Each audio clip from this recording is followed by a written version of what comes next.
This lesson is on chapter 3, lesson 3.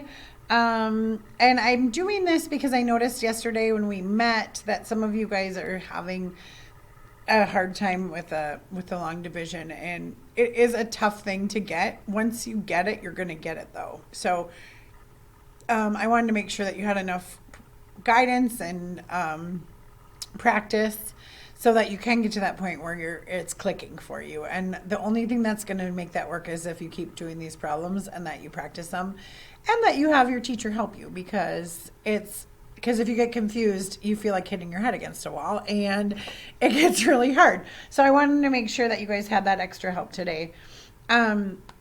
So let's do this. I'm going to start with the example on there, and I know that it's written on your book on page 173, but maybe do it on your marker board with me or on a scratch piece of paper, and don't even look at your book, and just do it with me so you can make sure you have the process down.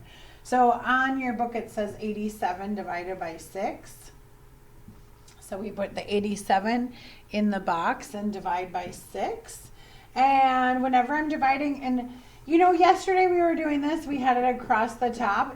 That's a good place to put it, but some of you might want it vertical. That can work as well. So we divide, then we multiply, then we subtract, then we check, and then we drop, okay? And if you'd rather have it down here, down the edge of your paper like this, if that makes more sense for you, you could do it that way too. However you want to do it, but I really recommend that you have this process laid out in front of you, especially while you're learning this before it comes second nature.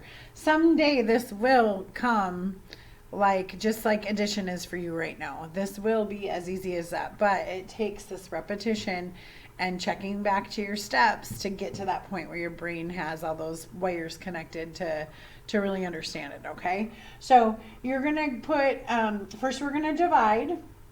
So we go 6 into 8, and then everything goes right above whatever you're dividing it in, okay? So 6 goes into 8 one time. Then we multiply. 1 times 6 is 6, and we put that 6 right underneath the 8, and we subtract. 8 minus 6 is 2. We check, and what we're checking for here is that the 2 is less than the 6. If the 2 is greater than the 6, that means that this is not right. That means that we have to add something to that, okay? So the 2 is less than the 6, so we're good to go, so we can drop now. So we drop down, and all of a sudden we have 27. So now we go back up to the top and continue our process, okay? And we're going to divide. 6 goes into 27 how many times? I would say 4. Because 4... Now I'm going to multiply. 4 times 6 is 24. I'm going to put that under my 27, and I'm going to subtract. 27 minus 4 is 3. I'm going to check, is 3 less than 6? It is less than 6, so 3. I look up here, is there anything else to drop down? No, there's not. Yesterday at the end of the lesson, we had more to drop down, so then we just kept going. So then if there were let's say that we had a 0 there, we could drop that 0 down and keep going, okay? We don't have a 0 there, so that's going to be a remainder. So we have a remainder of 3, okay? But that's where that next step of this goes, is that when we have longer numbers, that's the next step. We drop, and then we have that to divide into. So that's kind of where we're going. So the answer to this problem is 14, remainder 3. Let's head down to problem number 1 down below on in our book. I'm going to draw my things up again, and you guys could write this, find just a blankish kind of spot on your book and write this on there. So we have divide, then multiply, then subtract, then check, and then drop, okay? So we have 63 divided by 3. So the first thing we're going to do is we're going to divide. 3 goes into 6 2 times. Okay, then we multiply. 2 times 3 is 6. Then we subtract. 6 minus 6 is 0. Then we check. Is 0 less than 3? Yes, it is. So now we get to drop. So we're going to drop, drop, drop, drop, drop all the way down. And now we have a 3. 3 goes into 3 one time. 1 times 3 is 3. We subtract and get 0, and we check and make sure that's less than 3, and it is, and we have no remainder because that's a 0. So our answer is simply 21. Okay, number 2. Now, if you feel like you're getting this, maybe hit pause on the video and try number 2 on your own, and then hit pause and then play the video and see if you did the process right, okay? Whenever you're ready, I really want you guys to be able to do this independently. So when you're feeling like you're getting the process and you're seeing how to do it, or you think you might even, be brave and press that pause button and try it on your own, and then you can check your work, okay? So, because eventually you do want to be able to do this on your own. So we have 96 divided by 7, okay? So we're going to divide first. 7 goes into 9 one time. Then we're going to multiply. 1 times 7 is 7. Then we're going to subtract.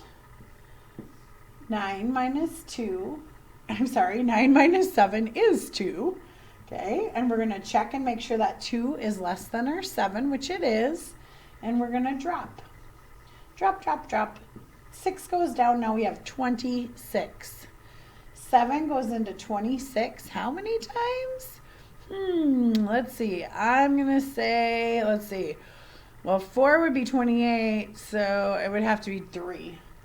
3 is going to be 21, so we're going to multiply and put our answer below the 26. And now we're going to subtract. 26 minus 21 is 5. We're going to check, is 5 less than 7? It sure is. Are there any more numbers to drop? No, there are not. So we have a remainder of 5. Okay. All right. Number 3. We'll keep on going here. Again, if you think you're getting this, pause your screen and try it on your own, and then you can check your work. So we have 68 divided by 5. So we're going to divide into the first number first. So we have 5 into 6 goes in there one time. Then we're going to multiply. 1 times 5 is 5. Then we're going to subtract. 6 minus 5 is 1. Then we're going to check, is 1 less than 5? Yes, it is. Then we're going to drop. Okay, drop, drop, drop. That is 18. Okay, how many times does 5 go into 18? It goes in there. We're dividing. Goes in there 3 times, because 3 times 5 is 15. Okay, 3 times 4 is 20, so I know that's too big.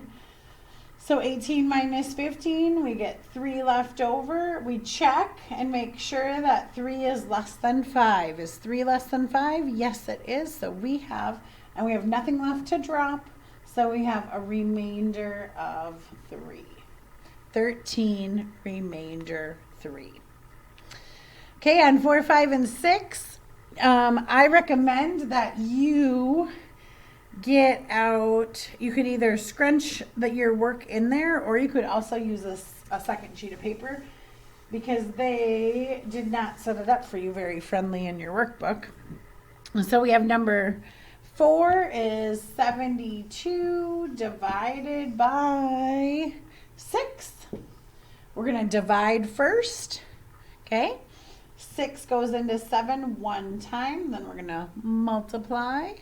1 times 6 is 6. And we're going to subtract. 7 minus 6 is 1. And then we're going to check. Yes, 1 is less than 6, so we can drop our 2 down. And 6 goes into 12. We're dividing 2 times 6 is 12, and we subtract to get 0. And that is our answer. 6 into 72 is 12. Heading into number 5, We have 45 divided by 3. So we write that like this, 45 divided by 3. We're going to start with division. 3 goes into 4 one time. Then we're going to multiply. 1 times 3 is 3. Then we're going to subtract. 4 minus 3 is 1. Then we're going to check. Is 1 less than 3? Yes, it is. We're all good. And we're going to drop it down, down, down. And we got a 15. 3 goes into 15. Well, I know that 3 times 5 is 15. So 3 goes into 15. 5 times 3 times 5 is 15. And we have a remainder of 0. So P in your book, your variable P, equals 15. Okay? They're using some variables in your book, which a variable is an unknown number. I think they're trying to blast that in because algebra is right around the corner here. Getting pretty close to algebra days. Now we're going to find out what K is. So we're going to take 52 divided by 2. Okay? So start with dividing. 2 goes into 5 2 times. Then we're going to multiply. 2 times 2 is 4. Then we subtract. 5 minus 4 is 1. Then we're going to check, is 1 less than 2? Yes, it is. We're going to drop our 2 down. 2 goes in. We're going to check. Oh, we checked. Yes, it's less than that. 2, drop our 2 down. Divide again. 2 goes into 12 6 times.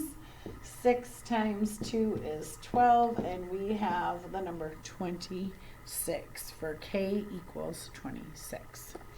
So hopefully that has helped you get through some of your problems. On page 174, you have a bunch of story problems that you are probably going to be dividing in.